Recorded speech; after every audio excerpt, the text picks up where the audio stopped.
Let's bring him in, Dr. Joe Congini, Sports Medicine Center, Akron Children's Hospital, to join us live this morning. Good morning, Dr. Joe. What do you have for us today?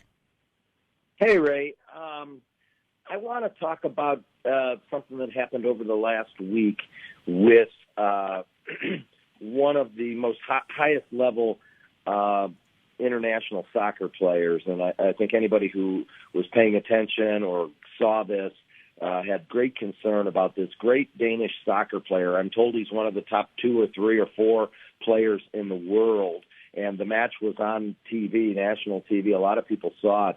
It was very unsettling. And it happens around this time of year, and it's a good reminder for all of us here locally with the high school kids. And so I really want to make a point with it. You know, we see injuries down at our place, of course, in sports medicine. Hey, people asking me, what's going on with Shane Bieber's shoulder or James Harden's hamstring or any of these things, these injuries that we talk about, right, week to week. But when you're talking about an athlete and sudden cardiac death, I mean, that there can't be anything that's more important than that. And Christian Eriksen is the name of this great Danish soccer player. He collapsed on the field this past weekend. And if you saw it live or saw videos of it, most of his teammates and opponents thought he was gone with cardiac arrest and sudden cardiac death. And some people were actually troubled that it took a while, but they got the squad out there. They got the defibrillator out there. They got the, what we talk in our country, the AED, the smaller defibrillators that we use here, automatic external defibrillators. A defibrillator, getting that out there and shocking him. Again, a lot of people just so distraught and very unsettling to watch this. But with one shock, they were able to bring him back. Later in the game, he actually texted some of his teammates from the hospital. He isn't fully recovered. He has some sort of heart condition that will need to be treated. But in previous years, he would be gone right now. He would have passed away and died. And we still have athletes that die. He was just fortunate enough that where he was playing, there was a defibrillator or an AED. And there are now in most of our high schools, but we're going into a real dangerous period, Ray. So I want to bring this out loud and clear. And that is, things have changed a lot in sport. And in June and July, they used to really be just kind of off months for high school sports and even some of our junior high sports, or a significant reduction in sports. And that's not so much the case anymore. Over the last several years, that's really been changing. And kids are playing basketball, high school basketball. Kids are playing soccer and training for soccer. Kids are training hard for football. If ever there's a time of year in the heat and at this time of year, kids really would be at risk to unmask those heart conditions if we don't know about them. Many kids, as you know, we don't know if they have a heart condition because not every kid that gets a physical is going to get in this country an EKG or an echocardiogram to know. And sometimes these things are undetectable or hard to detect by just the physical exam. So kids are out there right now practicing and playing. And the person that's not out there, that's the key to our sports medicine team, is the certified athletic trainers. The trainers usually, traditionally, have taken June and July off. That's vacation time. They work so hard during the regular year. At many places they still do. But with my concern and with some of the national studies showing those are the highest risk months for sudden cardiac death, we've kept a lot of our trainers on for some of these workouts.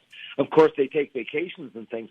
But if we're at a school, please, this is my plea today, where you're training hard, you're playing basketball, soccer, and aggressive conditioning for football are the 3 highest risk sports, but really any sport.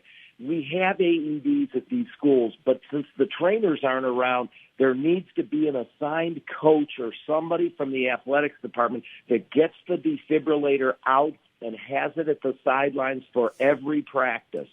It is just would be a terrible thing to have it be a long way away. We don't get the defibrillator in time. It's a timely thing. Somebody has to rush off and get it, or they don't know the lock to the box that it's locked in, and the AED doesn't get to the kid. We can't defibrillate them the way we did with this soccer player, and the athlete goes down with sudden cardiac arrest and sudden cardiac death.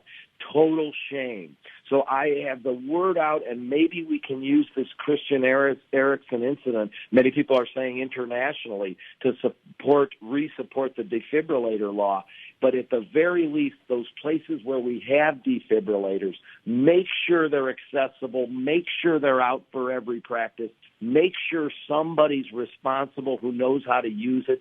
The coaches are supposed to get training during the year, and so I implore the schools and the teams to think about this time of year, June and July. A lot of the majority of schools, trainers aren't out there, so somebody else has to do this. We need to make sure the AEDs are out there, and we don't want a catastrophe to occur in our part of the country to one of our kids and one of our teams at this time of year in June and July. And unfortunately, Ray, at the National Institute, these are the 2 months that are the biggest risk sports for kids to have these cardiac arrest conditions. So well said. And Joe, I think you're spot on too. This is the time where they're gathering, getting things together. And like you said, the certified doctors and the trainers aren't there watching over things. So yes, the plea is out there. Coaches, administrators, make sure that is available for them. Well said, my friend.